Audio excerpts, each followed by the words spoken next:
Good Monday afternoon. Welcome to a football show. That is Zach Lyons. I am Braden Gall, the band back together. Good to see you. Easton said, yes, back from unsubstantiated claims of being stuck in a South American prison. Those reports could not be confirmed by a second source. In fact, all I did was eat my way through London with my wife. It was absolutely lovely and wonderful. But it is great to be back here because we have football players on a football field doing football things. For Zach, what is probably the last time in like a month and a half this week, starting Tuesday, Wednesday, Thursday, Titans mandatory minicamp. But it is lovely to see you and to hear from the commenters, of which, of course, Easton Freeze is the first. Good to see you, Easton, and thank you for the lovely show on Thursday. Zach, how are you, sir? Doing good. Ready to get into some of the topics that you may have missed, hear your opinions on some of the insanity that has been brewing while you've been gone. And just, I'm glad to see that you're back, that you had fun. And you said that the beer scene here is better. I would largely agree with that.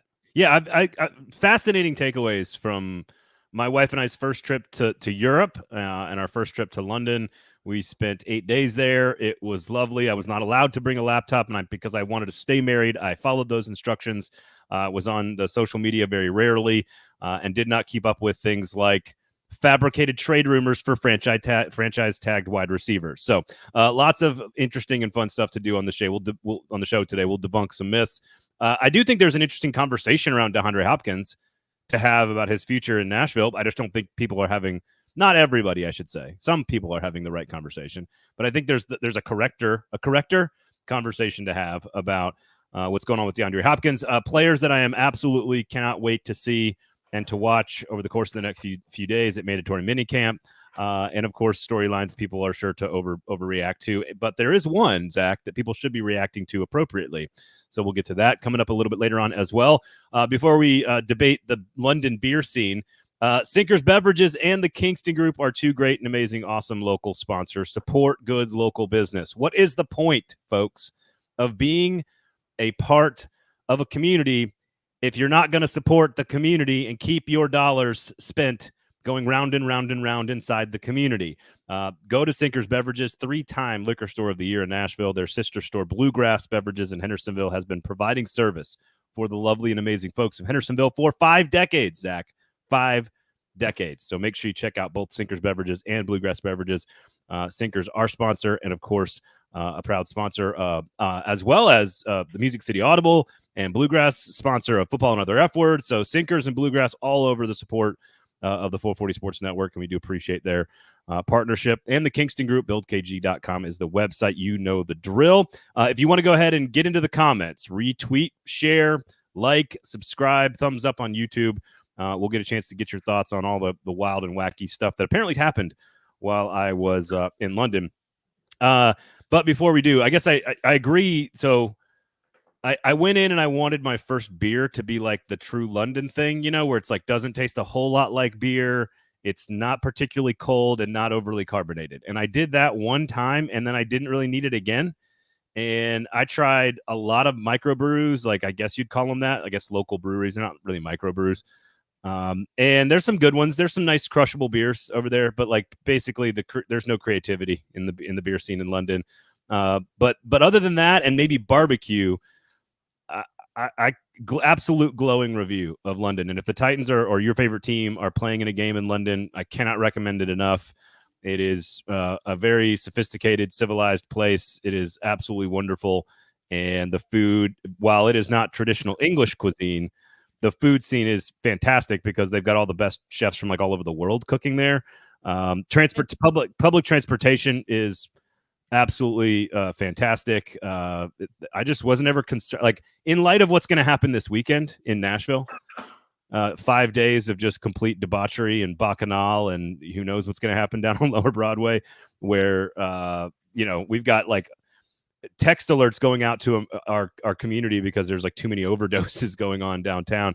I never felt unsafe ever, not one time. Like walking around in the massive city at night, down alleyways, never felt unsafe. Everyone felt chill. Cars are super respectful. I had a great time. I thought it was awesome. I had a blast. I know you've been there, so I thought it was pretty awesome. So I like the tourist attractions, the architecture and stuff. I started off really loving the pubs, and then when I realized that every pub is fucking the same thing, same beer on tap, the same food because they're all owned by the same company, really took the wind out of my sails. Indian food's great. English cuisine sucks. They don't have all the best chefs in the world in London. That is a great exaggeration and not factually correct at all. All I know is in the one thing, like Nashville's restaurant scene has come in a long way. It's developed a lot, and let's say the last like 10 or 12 or 15 years, and it's only going to continue to get better and better and better and better. But there is like like if you, I mean, Indian food. We ate at a. By the way, this is also a true story.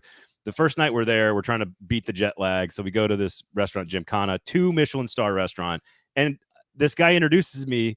He introduces himself to me after about halfway through the dinner. We're sitting at the bar doing a tasting menu, and he halfway through the meal, this guy taps me on the shoulder, and I have my Southern Grist hat on, which of course is a great local brewery here in Nashville. You can buy them at Sinkers Beverages and Bluegrass Beverages, and it says Nashville down the side.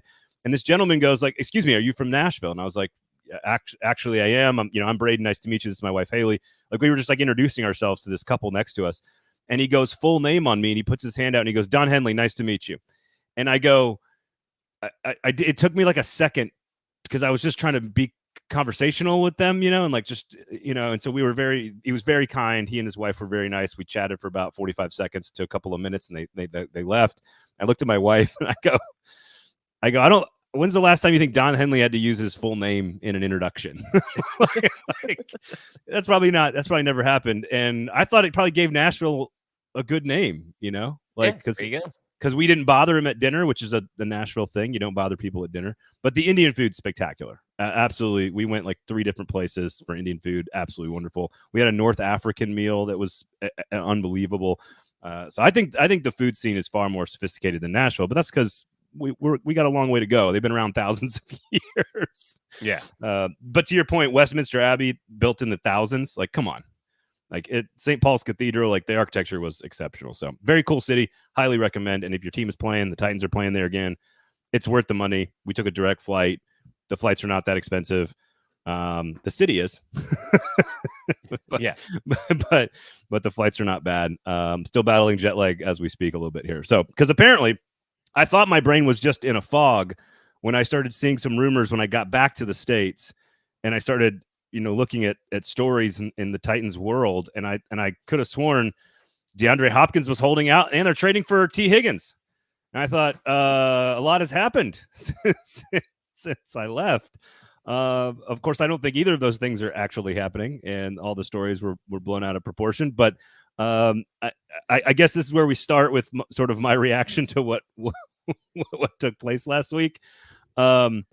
What do you have anything to add? Has anything in your mind changed over the weekend? I know you and Easton talked a lot about the DeAndre Hopkins situation and some other things as well. Well, he's already back in Nashville because people then saw that he went to, I believe, I'm sure he's part owner as well, but his wife has opened up a coffee shop out in Arizona.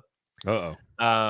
So he, of course, went to that grand opening, and people are thinking that he has left Will Levis and the team in the dust, and he needs to be at these OTAs to grasp install. Because let's be clear, a man of his talents that has spent time in many different kinds of schemes, that probably knows a lot of terminology and all this stuff, definitely cannot miss one voluntary practice and be able to grasp the playbook. So that got blown out of proportion since me and Easton had got talked. Now people are saying they're going to trade DeAndre Hopkins for Tee Higgins, which makes very little sense from either team's perspective. There's just a lot of misinformation, and it's people starting to emulate other people. I've seen a lot of accounts are now starting to emulate Jared Stillman and even tag him. Like, what are your thoughts, Jared? After I post this ridiculous thing, I'm sure you'll agree with this ridiculous thing. So it's a ridiculous echo chamber in our microcosm of Titans Twitter. So there's a few things that I was listening to you guys this morning when I finally kind of was able to wake up at a normal time and go do a normal routine today. And even now, my head's still a little foggy from the jet lag. And yes, I have been extradited from the South American prison. Unsure of what the charges were exactly to get me into that trouble in the first place. So one of the I kind of agree with everything that you two are saying, and I kind of agree with everything you just said. And I think there's like a normal conversation about DeAndre Hopkins, which is he's on the last year of his contract. He's a player at a certain stage of his career, and we don't know exactly what his priorities are. We know that he does kind of like it here. We don't know exactly what his success. He's recording some album today, by the way, here in Nashville. Like his Instagram story was like him first off making fun of a bachelor party, and then there was another one where he's in I can't remember the record label, but he's inside a record label, and it looks like he's gonna record or be part of either a music video or a country song. Sure. So, and he's enjoyed the concert life. We know that as well. The sort of celebrity life in Nashville is a pretty good life if you're as far as cities go. So like there's some common sense stuff here that you don't need to report on or get inside information on or get behind the scenes information or even understand salary. Like he's an older player who's very, very good. We don't know how productive he will or will not be in this particular system. He obviously wants stability and money like every other human being his age and player of his caliber. So like we can kind of infer some like normal stuff, which is they absolutely should be talking about what an extension may or may not look like or a new contract may or may not look like. And it may not be possible or it might be possible. But I guarantee you those conversations are being had. And that's very normal to say out loud on a radio show, on a podcast, on YouTube, or on Twitter. What's hilarious though about to me, and this is just to me, and it's not picking on you and Easton or anybody else. I will consistently beat this drum on my mentor, Mr. Stillman. His job is not to be right. Like I think so many people on Twitter want to be like, oh, this isn't possible. How could this even be possible? And I think this is going to be the same case with the Higgins trade. Well, like, I get what you're saying. Let me finish. But you say this all the time. Well, then because it needs to be said again. Can we say something about that? Do you not think that's disingenuous though? My feelings are not. We'll get to. How about this? We'll get to my feelings. Well, I mean, because Easton said it. Easton, you and Easton said, and again, this is not. You guys were correct, so I'm not picking on you guys, but you guys said it as a part of your conversation on this show on Thursday, where you're like, well, then he's just going to go on there in the middle of like October when Bill Callahan's offensive line isn't exactly living up to expectations, and he's going to say a bunch of crazy shit on the radio, and everyone's going to be like, well, he's crazy, he's saying a bunch of stuff, and you guys were kind of like, well, this time will actually be correct. And all of what you said was right. You guys weren't going crazy. I'm reiterating this for the people who are taking the bait out there. His job is not to be right. His job is not to tell you the thing and the question and the take that is right or wrong. He does not give a shit if he's wrong or right. He wants you to tune in. Colin Cowherd has said this. Skip Bayless has said this. Stephen A. Smith has said this. He learned all the guys that do that type of content, which if you enjoy it, great. That's for you. That's awesome. Some people love Jim Wyatt, and that's all they want to hear. And that's okay, too, if you want to hear that. But his job is not to be right. His job is to pick the right topics. And the right topic in the middle of May/June is to create controversy out of thin air. And that's all it is. He does not walk the line very well, though, to what you're saying. Now, maybe you're right. Because there's stuff that he says as fact that is completely false, that he states as fact. I don't like that. Yeah, so that's where my hang up on all this stuff is like, he called Joe Rexrode a lazy thinker on Friday because Joe and Robbie blasted him over his ridiculous Tajay Spears and Treylon Burks for DeAndre Hopkins trade. Which I guess was not enough. All right. That was that. Yeah, he goes even further and says that's not enough. Yeah. And because later that day, that Friday, he doubles down and says, well, that's not enough. That's actually that may be too much. Yeah. That may be, that's sorry. Yeah.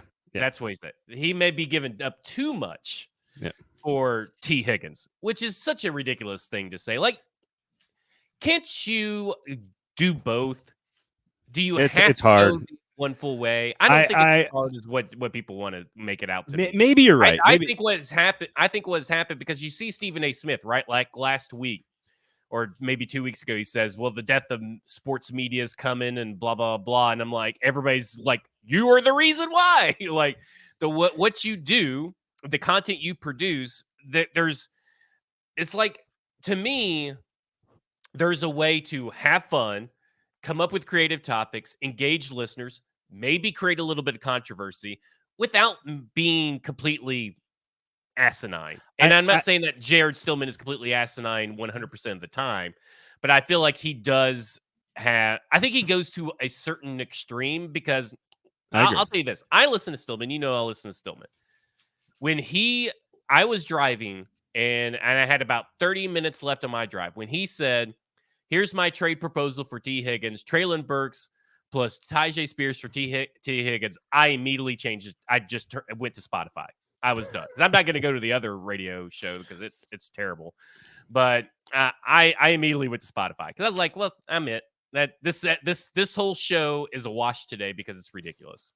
But so again, and again, the fact that we have made his name, and this is not anti him or pro him, the fact that his name is a part of this conversation is all that he wants. That's all he wants. Yeah, I mean, and that's it's all not. But honestly, I just feel like can't you?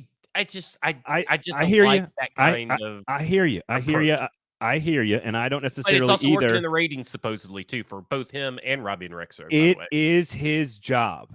It is the job description is not to get ratings with like genuine takes. The job is get ratings, period, full stop, end of sentence.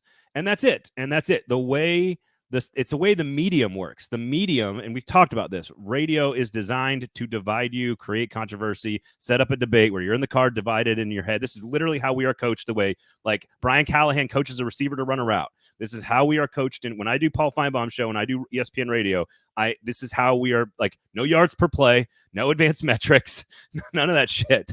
It is fucking just a bunch of rabbles. It's take the biggest soap opera topic that your biggest cross-section of your audience cares about and create a debate around that subject that, and in this case, there are, like I said, like I started with, there for both the Tee Higgins conversation and the DeAndre Hopkins conversation, there are layers of foundational truth at the start of the conversation, which is, of course, DeAndre Hopkins wants either a new contract or clarity for the future. And Tee Higgins is from Tennessee and played for Brian Callahan. Like, of course, I hate when players are from Tennessee. I wish there was no player from Tennessee. But my point is that that's the stuff. That's all you need is the thread that's loose to pull on it, right? Yeah. Like, you just need the thread that's loose. And the job of the person on radio, where the radio's not designed, you folks listening right now are here because you love Zach. You probably hate me, but you love the Titans. And that's why you're here. Like, you want to hear, we're in a community together. And our whole goal is to, like, feed you as nutritional and as thoughtful stuff as possible. This conversation that we just had for the last 5 minutes doesn't work on radio. It doesn't. We can't talk about, expected EPA per throw, with Will Levis's arm. I disagree. You can. You all just don't want to try. That's what it really boils down to. You guys are just fucking lazy. That's really what it boils down to. You guys will not talk about EPA for play because you guys can totally do it. You can do it. You can make it interesting. You can make data interesting. You can also buffer that with more intelligent takes about DeAndre Hopkins. I agree. And Tee Higgins. Why do you to create a Tee Higgins trade? Why do you have to go that extreme? Can't you do a more intelligent, thoughtful, where you're still getting the anti-Tee Higgins trade and all this kind of stuff? But ultimately, it comes down to the fact that it's kind of taking the easy way out. And that's fine. It works, right? If people make money doing it, people get ratings, people get success, it works. That's the key. That's the key. We don't know that it can't, the other way can't work because nobody's tried it. Just run it out there. Man, so I don't. First of all, I'd like to know what I count as because I am not in local radio. I do not host a daily radio show. You do ESPN radio. You just humble bragged about Feinbaum and ESPN radio. You've done it before. So I still am under contract. I just signed my 4th contract with ESPN. Thank you. Congratulations to me. I appreciate that. Congratulations to you. But I do, when I do this show, and talk about the Titans game on Thursday, and then I host a show on ESPN Radio. Let's say if I'm filling in for like Dari or Mel or something, or whatever I'm doing on the mornings and Saturdays and Sundays or whatever it might be.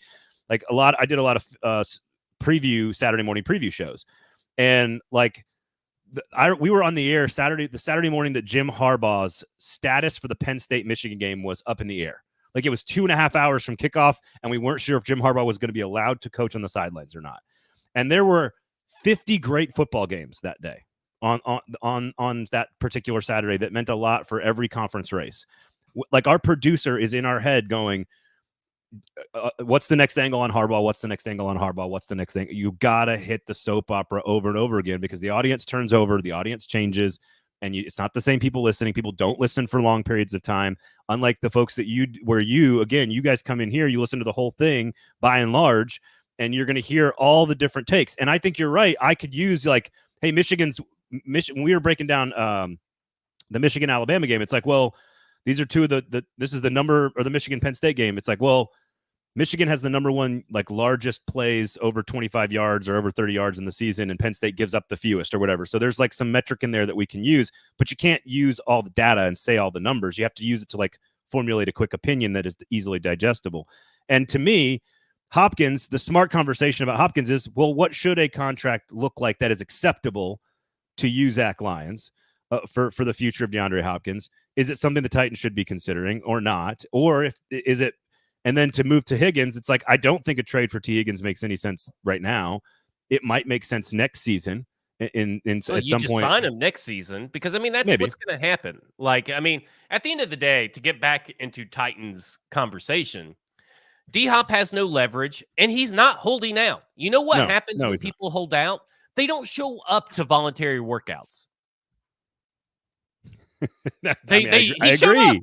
There's no story. I agree. There's no story with DeAndre Hopkins. I'm just saying because there's people are like, well, what happens when mandatory minicamp gets here? Is he he's going to get fined if he doesn't. So he has to show up. That players have to show up to mandatory minicamps if they are under contract or they're going to get fined. Tee Higgins doesn't have to because Tee Higgins has technically not signed his contract. Right? So, like, to me, you don't have Tee Higgins and DeAndre Hopkins situations aren't comparable in that way. But this is what the Bengals are going to do. If you look at Spotrac, if you look at Over the Cap, Tee Higgins' numbers already counted in their cash formula and their cap hits and all that kind of stuff. They've already calculated it. Okay? Tee Higgins is probably going to wait till the very last minute, much like I was about to say Justin Reed freaking again. Jesse Bates, much like Jesse Bates did, and then sign, then play the year on the franchise tag because he's not going to turn away $21 million. No one is that. That's crazy. Le'Veon Bell did that, and then he missed a whole year, and he never recovered from that. No, Higgins is going to play. Taking a year off is bad news. Okay, so he is going to play on the tag for the Bengals. And the Bengals, throughout the year, will figure out the Jamar Chase extension so that it hits next year. And we'll head into the offseason, or when the season's over, they'll get the extension done. They'll be done with it. And then that will all count for next year, cash flow, all that kind of stuff. That's just at least what I expect. But Jamar Chase will get an extension. And Tee Higgins will hit free agency. They'll pick up a comp pick when he signs somewhere in eventually. And boom, they do what they have done in the past. This idea that the Tennessee Titans are going to trade for Tee Higgins with DeAndre Hopkins or trade DeAndre Hopkins for Tee Higgins. Why would the Bengals want that? No. Why wouldn't they they're trying to run it back.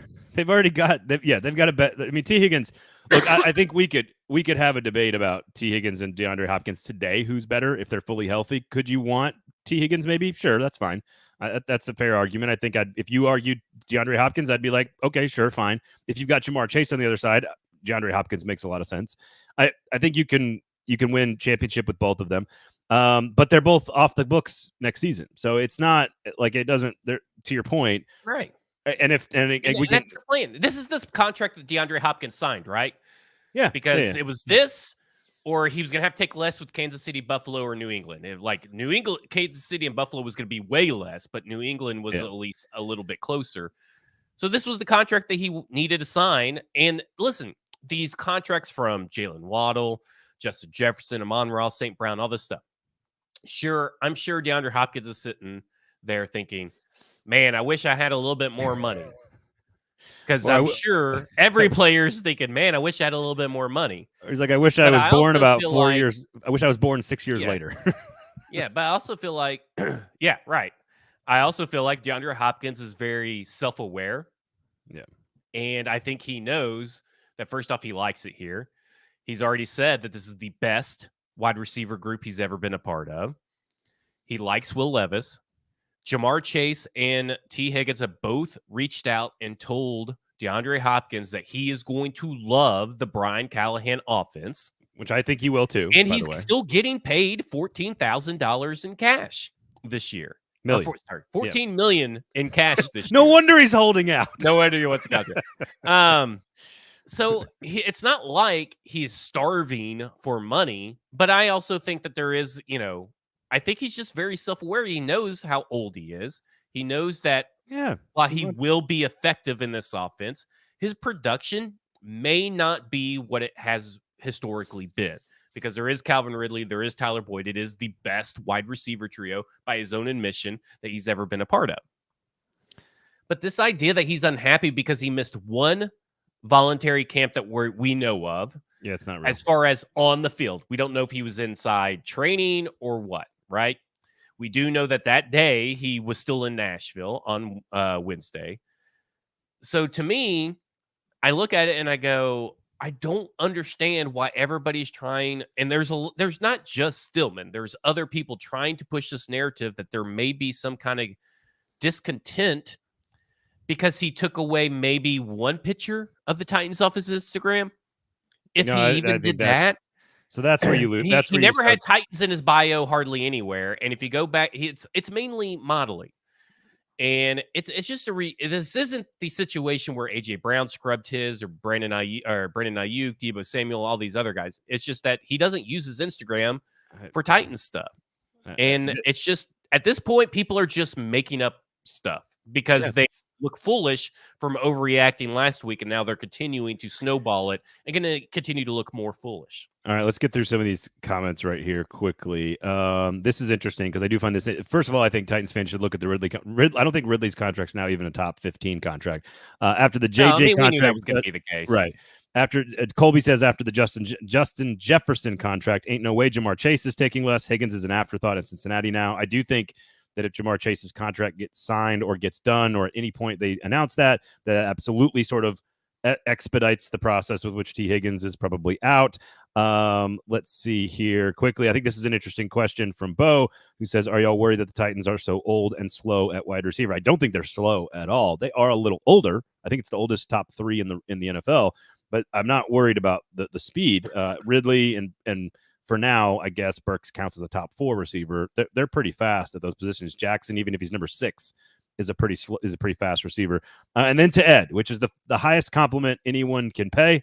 Ed, to this show, at least for me, this show is the steak dinner. Hot take stuff is dessert, but it doesn't do any good in the long run. That's exactly right. Stoney echoes those sentiments. And Ed, that's truly like the highest compliment that I can receive. I think it works very similarly to what gets engagement on social media. It feels really good. It's like eating a Twix bar at like 10:30 at night. Shout out to Twix, by the way. You eat that pint of ice cream at 11 o'clock at night. Man, it tastes real fucking good when you're eating it. But about 25 minutes later, you immediately regret it. And that is what gets engagement on social media. And that's what are good topics on Sports Talk Radio. And so, yes, there's a place for it. You can enjoy it, I think, in moderation, just like your ice cream at 10 o'clock, 10:30, 11 o'clock at night. So just I will say this. Take it all in moderation. DeAndre Hopkins and Tyler Boyd are slow. They are route runners, technicians. Speed has never been really a part of either of those guys' game. So no, I would not be concerned because DeAndre Hopkins was still over 1,000-yard receiver last year. Tyler Boyd is one of the best slot receivers in the game still to this day. And Calvin Ridley is super fucking fast. He's fast. And this Colby, what does Colby asks Stoney, what dessert does gin go in? Basically, that's a good one. I'd like to hear about that. So, and this goes to a lot of other things. This goes to Hopkins not being around, or like I don't honestly, if they say he's got some business venture or family thing and he's not at mandatory, like I don't honestly like the team can make an excuse for a player and agree that they don't have to be there. Like it's okay. This goes to a lot of different things. It goes to DeAndre Hopkins. It goes to any safety the Titans may sign, right? If they want to bring somebody in. I know Rand Carthon had said they wanted to bring a safety in ideally earlier in the offseason, but they haven't. Here's the bottom line. Like, these guys are professionals. They're veterans.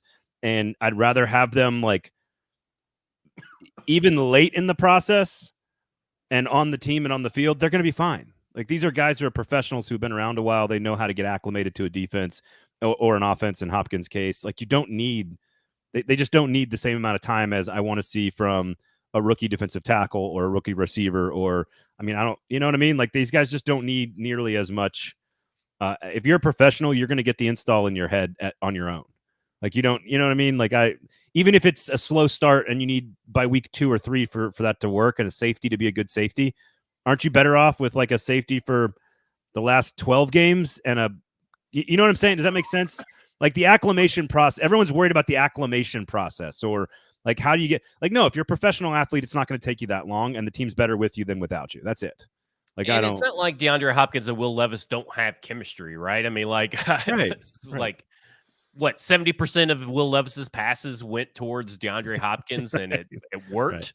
Right. Like, I mean, let's get real. We got to start being honest about who DeAndre Hopkins is and what he is as a professional. And he's never been much of a practicer, but he practiced and he debunked that last year with the Tennessee Titans. Yeah. And yes, he did miss 1 day, maybe 2 of on the field work, but we don't know what he's doing on the inside of the building.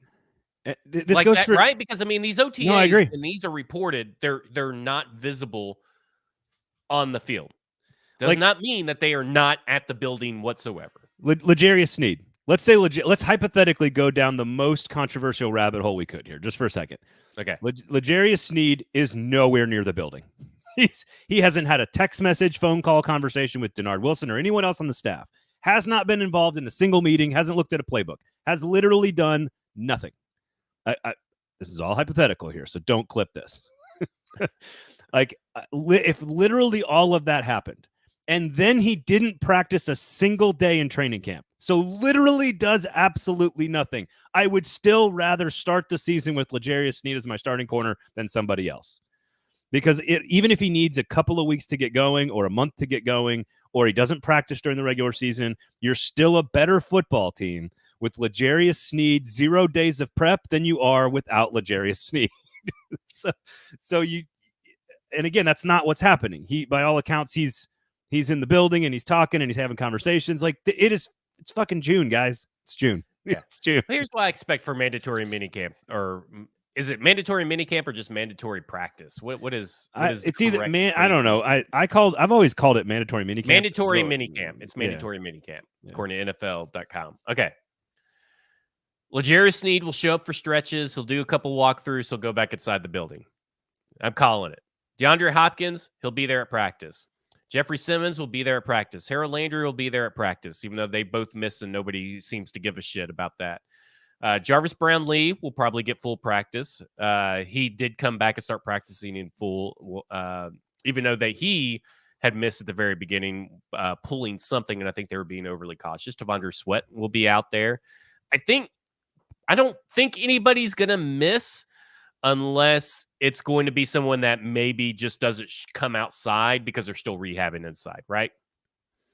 I think isn't that what it's going to be? I don't think anybody's going to get fined or nobody's not at the building. No, nobody will do anything against because here's the other thing. Like, I know people don't want to hear, like, you can go to your bosses and be like, hey, let's have a conversation about this thing I've got going on. And maybe the boss says, hey, I really need you to be here for that. And then it becomes a moment where maybe you get fined. But I don't think a single one of those things is going to happen. And going back to Ed's point, of course, about this show, that's why this is the steak dinner. And you know what pairs well with a steak dinner? A nice Cabernet Sauvignon from Sinkers Beverages or Bluegrass Beverages. So if you need a nice wine recommendation and you're having a nice steak dinner, a la a football show, aka a football show, make sure you get a nice, good bottle of wine. I drank more wine last week in London than I have in a long time. I rarely drink wine. I'm not a wine person. I don't know anything about it. I've saved myself a fortune, Zach, by not being a wine person and drinking wine at dinner.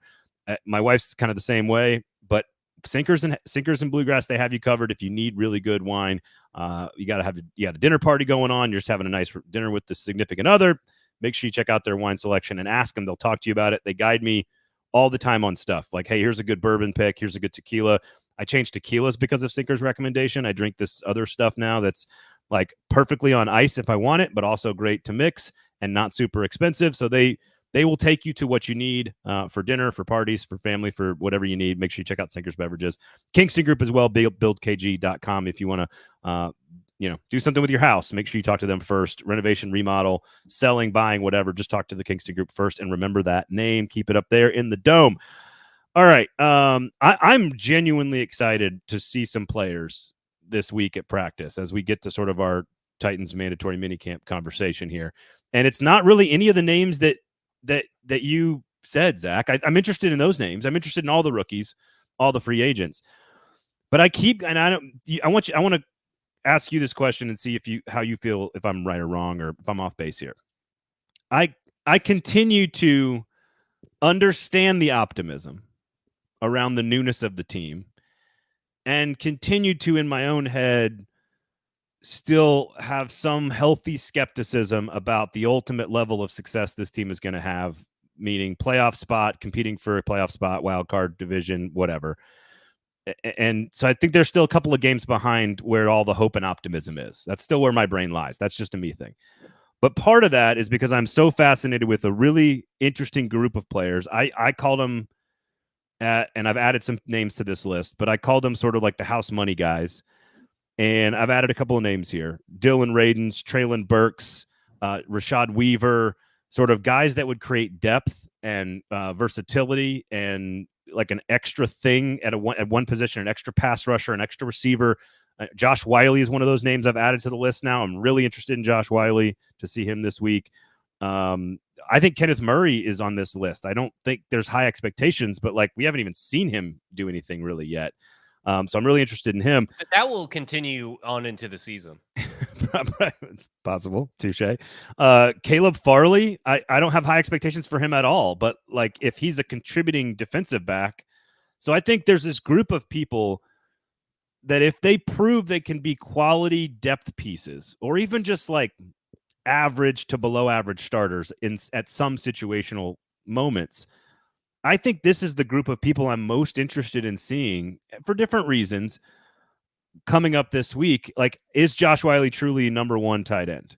Is Dillon Radunz capable? You guys were talking about on Thursday, different body. I noticed that, a month ago. Is he truly a starting offensive lineman now with Bill Callahan's help? Is Rashad Weaver actually a rotational piece that can help like he did 2 years ago? Like I think those depth pieces could be the difference between a 6-win team and an 8-win team or a 9-win team. What we talk about the depth is really tough, right? Like the depth has been a little atrocious, a little suspect. And you're right. If these guys, even if Dillon Radunz doesn't win the starting job, even if Josh Whyle isn't the tight end 1A or, tight end 1 in the sense of the depth chart, they still provide depth. Caleb Farley is an interesting guy. I know everybody's giving up on Caleb Farley. I'm with you. It's kind of like he's in the same boat as some of these other guys, which is like, you're right. It's house money. I'm not expecting anything, but if he does turn into something, even if it's not number one draft pick cornerback Caleb Farley, but at least cornerback 4 or outside cornerback 5, whatever you want to call him, if he at least turns into that at least alleviates your depth problem, right? That at least keeps Trey Avery from off the field. That at least keeps Eric Garror from making the team. Like stuff like that matters. And it matters to you're setting the bar for the talent, your levels of talent at the bottom of the roster. You're moving that bar up. And every notch you can move that bar up on the back end of your roster is a benefit for this team season long. And it's a benefit for this team in the win column. It's a benefit for this team if someone goes out with injury. That's what a good coaching staff does. It's not just turns everybody into starters. It takes your depth pieces and turns them into serviceable depth pieces that can help the team in a pinch without losing a step. And he's someone that can come in and the biggest problem with Caleb Farley, besides health, has been when he's in the game, he looks like a chicken with his head cut off. Like he is just turned all the way around. He's like twisted into a pretzel by the most basic of routes from a wide receiver. If he could just turn into, hey, I'm a big physical guy. I'm one of the most athletically gifted cornerbacks that have, as a prospect, and all I have to do is not be in the wrong spot at the wrong time, and at least I will make quarterback second guess throwing in my way. Then yes, that is all you need. You don't need him to turn into 15 interception, right. Derek Stingley, Sauce Gardner type rookie. You just need him to be serviceable if he's put into a position to be on the field. And you are totally correct. There's a lot of names I'd add, but here's one thing. I'm sick and tired of the offensive line. Can we get some new position groups from the Titans media members? I was shocked that Teron Davenport actually had actually observed a position group on defense, because I haven't seen anybody else talk about these other position groups. It's all about that offensive line, baby. So to your point, the only two things I have written down that I'm most excited to see are this group of depth pieces that either add value to a starting position, potentially, for example, Josh Whyle, right? Like maybe he's actually capable of tight end 1.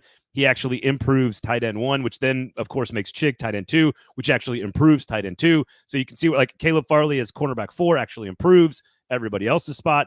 And the two things I am most interested in, and I'm actually going to make a point of this to look at it and watch it and study it on Tuesday. The front 7 is where I'm focused exclusively. I am so far removed. I already watched the receivers enough to know they're very good, or at least they're better than they've ever been. We just got to wait and see what the system looks like with Will Levis. We can't prove anything with Will Levis. All right. You missed the throw in practice. Oh, he made a throw in practice. I don't care anymore until we get to camp. Right. Offensive line.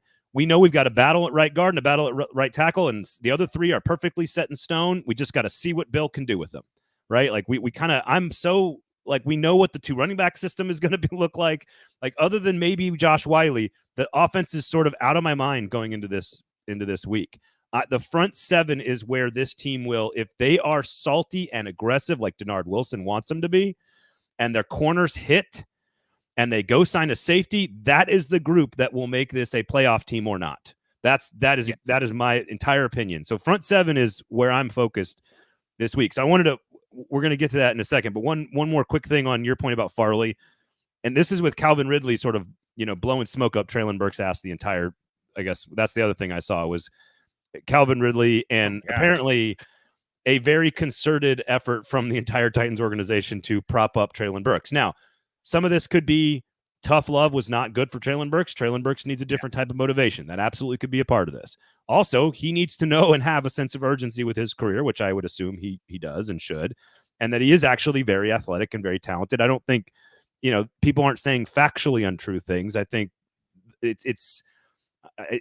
feels a little disingenuous when Ridley uses the combinations he did. But you guys talked about Burks a lot too, and I think Paul Kaharski's talked about this on his podcast. There's a lot of conversation about like Treylon and Stoney. I know joked about him being Deebo Samuel with you guys, but like there's a lot of conversation about like, well, Treylon Burks has a breakout, becomes the best version of himself. He does this, or he's this other guy who's caught like 8 passes in a year, 12 passes in a year, or whatever the number is. Like. The reality of the situation for almost all these guys, Rashad Weaver, Dillon Radunz, Treylon Burks, Caleb Farley, is it's probably in the middle somewhere. You're probably going to be asked to play some pretty critical snaps when you don't expect to, or someone's going to get hurt for a game or 2 games or 3 games, and you're probably going to have to play a role that you didn't expect to. Maybe you are used in some gadget plays. Like you just have to contribute in a different way kind of throughout the course of the year if you're a good quality depth piece. You just don't know what that's going to be, and it's probably rarely going to be on either ends of the spectrum. Like Mason Rudolph is preparing to be the starter for the Tennessee Titans. It would be one extreme end of the spectrum if Mason Rudolph starts 17 games or 16 games because Will Levis broke his ACL. You know what I mean? That's an extreme end of the spectrum with Mason Rudolph's contribution to the team. the most likely contribution to the team, he might have to start a couple of games in place of Will Levis, and he's good enough to win you a game or two. And like that's, you have to look at it kind of in the middle and assume somewhere in the middle, and that's where these depth pieces are going to have to step in and play some role at some point during the season.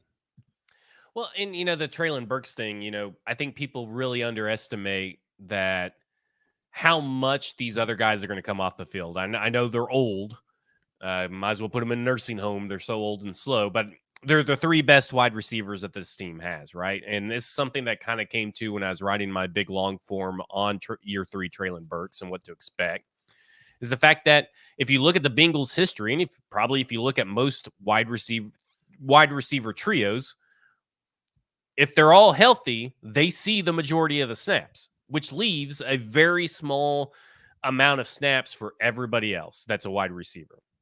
And I think people think that DeAndre Hopkins, Calvin Ridley, and Tyler Boyd are going to be coming off the field a lot more than they actually are.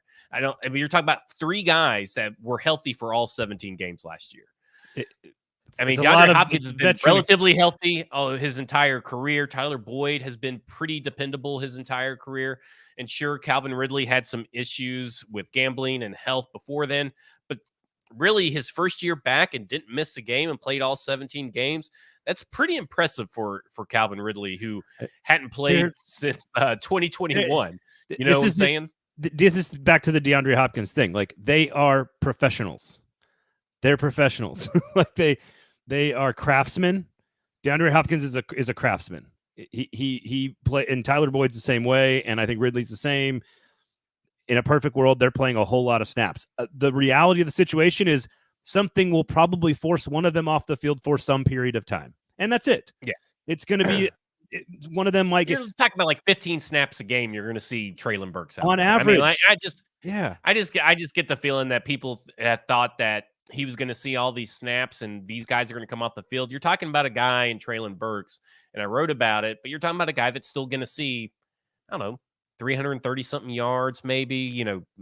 It's not going to be anything crazy, but what you're hoping for, Brain, to tie this back into Caleb Farley and everything, is that you're hoping to put Treylon Burks on the right path. You're hoping to put Caleb Farley on the right path, Rashad Weaver on the right path. All these guys that have sort of meandered.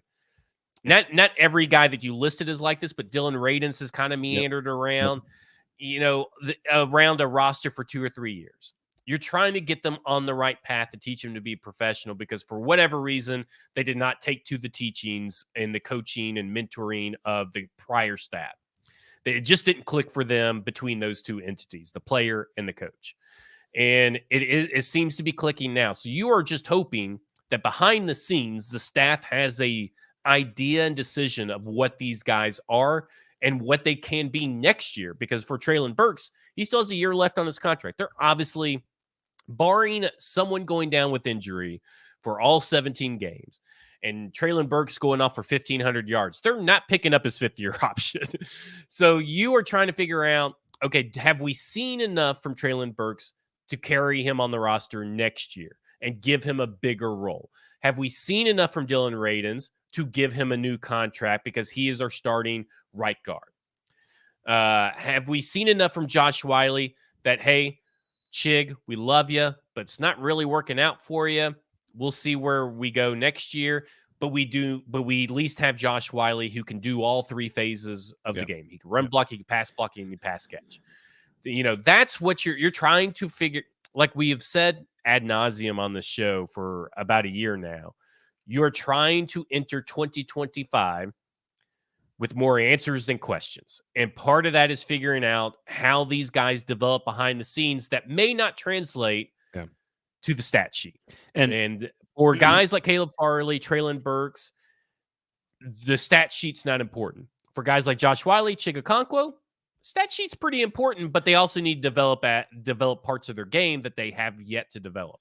And the percentage of contribute, Rashad Weaver and Treylon Burks to me are so interesting because I think they're kind of similar in the amount that they're needed, maybe, right? Like maybe if it's even more so in Weaver's case, if he were actually to develop into a contributor, they might actually use him more than they would use Burks if they sort of developed at an equal level. But you have to account for I don't know, 15 to 30% of snaps needed with the three receivers in some way, shape, or form.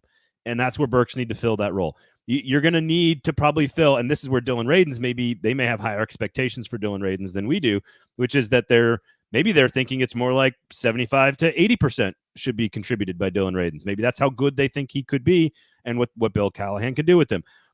Caleb Farley, maybe it's like 10 to 15% of snaps they expect him to be able to contribute on those snaps. He's a special teams guy. Right. And Weaver, maybe it's closer to like, we need him for like 30% of the reps, maybe 40% of the reps at pass rusher or edge or outside, whatever, because maybe he's a better run setting edge than Arden Key is. Like they have their own priorities in here, but I do think that the team and its overall success, like I'm now going to the front seven here.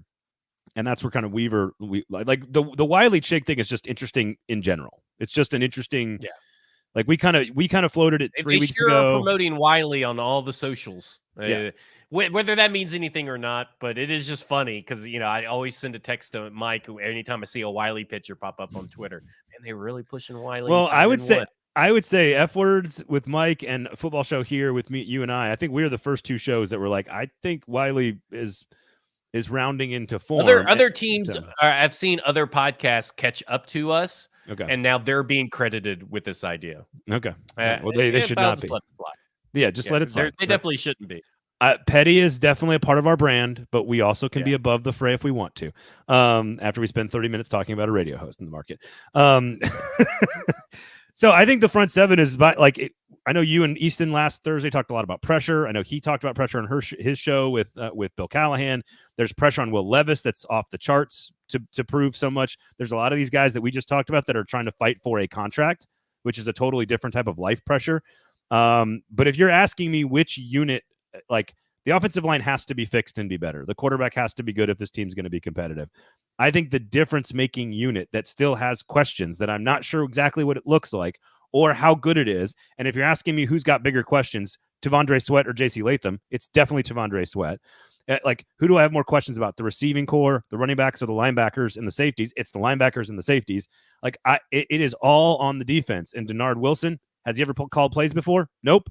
So, like, it is all about front seven to me, linebacking rotation around Jeffrey Simmons and T'Vondre Sweat. What do those guys and what do those bodies and what do those pecking orders all look like this week? I think is going to be one of the things I am most focused on.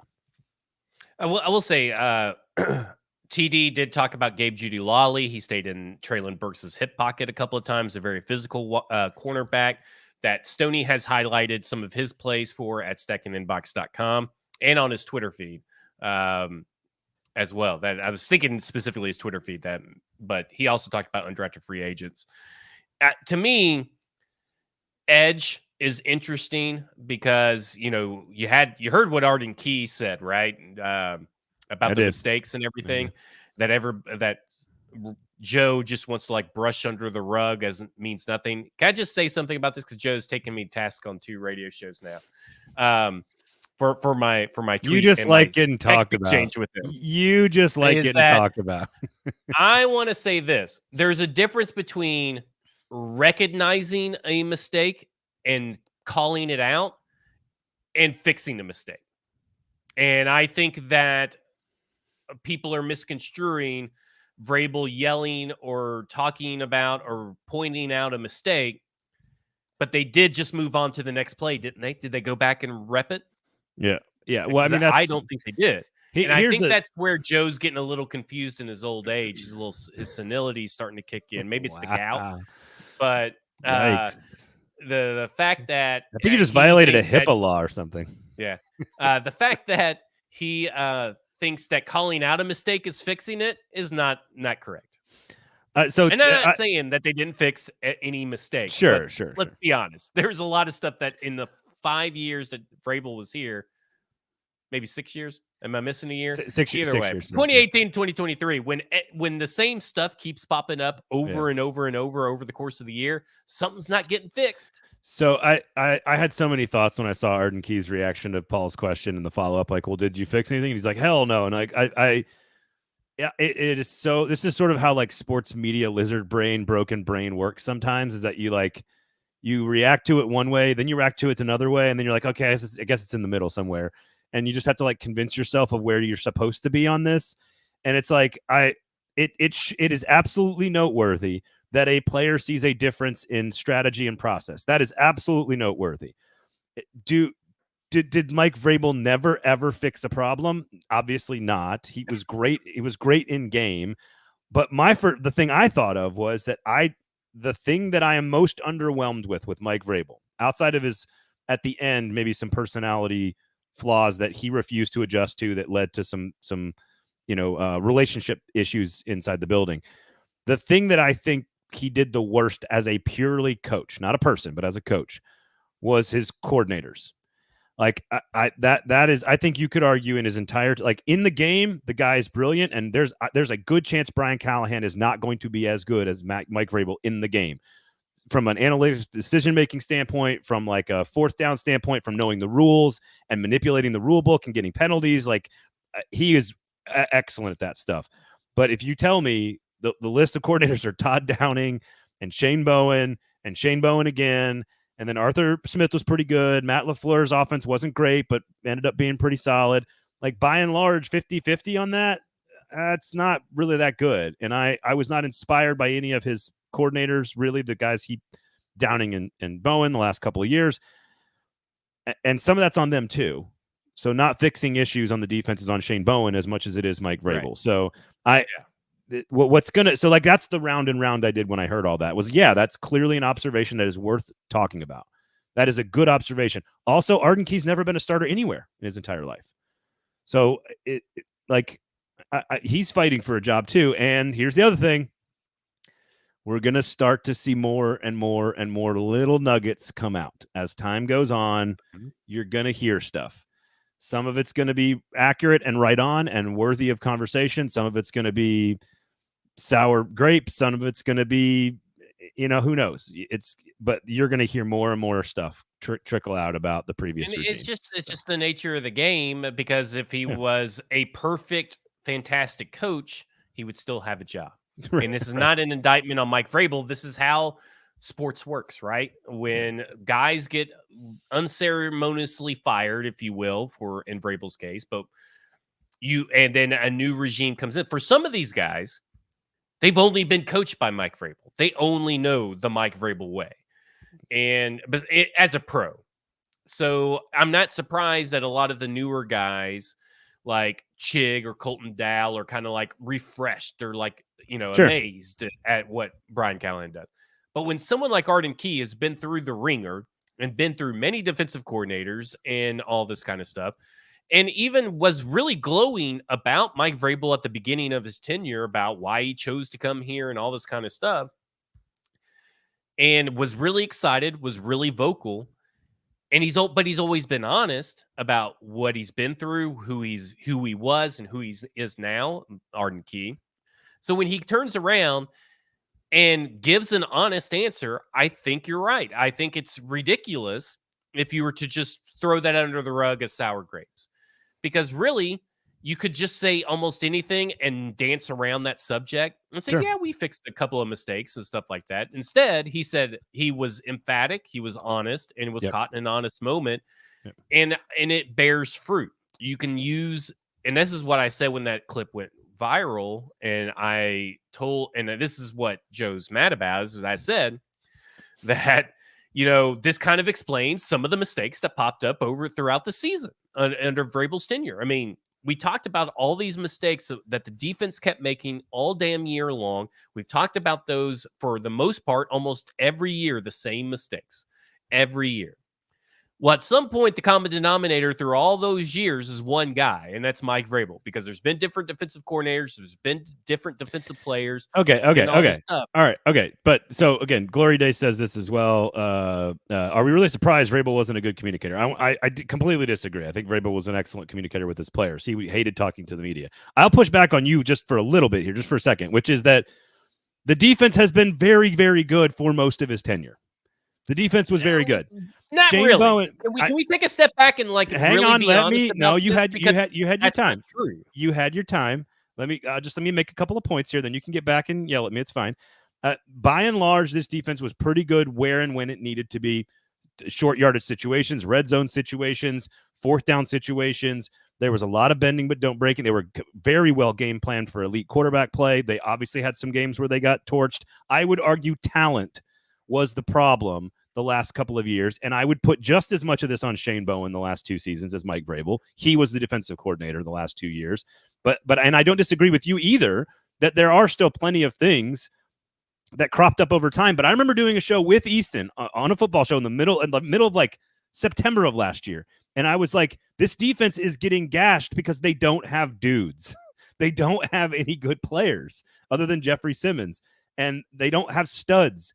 And I think he kind of disagreed with me at the time. But by the end of the year, everyone looked at this roster and was like, who the fuck are they going to battle with? Like, they lost all their talent and the defense took a major step back. And so I think the defense largely was pretty productive for the most part of Vrabel's career. I'm not saying it was great or perfect or they didn't have mistakes, but I would say that the drop off the cliff has been more, I think, number one fault would be talent, and that's John Robinson and Mike Vrabel from a development standpoint. Number 2, Shane Bowen. Number 3, Mike Vrabel. They're all in the top 3, but talent was why they were terrible last year. And the year before, I don't disagree with what you're saying and what Arden Key said. That's not what I'm saying. I'm just, Dean Pease defenses were very good. And then they were very mediocre. And but that's Dean Pease for the most part. Dean Pease is a very average defensive coordinator for the most part. I mean, you talk about fourth down percentage, fourth down defense, only been top 10 once. Everything else has been outside the top 15, mainly been in the bottom half of the league in fourth down defense. We know third down defense has not been that good. Red zone, yes, very good. The problem has always been that they are scoring outside of the red zone throughout. But my point is that the same mistakes keep showing up. And if the same mistakes keep showing up, I think this harkens back to Mike Vrabel's coaching inexperience, because he did not have a lot of coaching experience. That's true. And so while he was because I do disagree with Glory Day about him not being a good communicator. I don't think he was I think he could develop to a certain extent. I think he can connect with players and get them to understand. I don't think he was good at teaching. And maybe that's too broad of a term, but obviously correcting mistakes, and the emphasis of this whole staff has been about teaching the why. And I don't think that Mike Vrabel's coaching background, playing background, is conducive to him wanting to teach the why. I can get behind that. And I think that's why mistakes show up, and the same mistakes show up because he would call them out. He would say, you can't do that. I mean, we know that Taylor Lewan got called out in that one practice videotape session after practice where he just got continually beat all practice long or something. And he called him out. He made fun of him, called him out, and said, what are you doing right here, Taylor? What is this?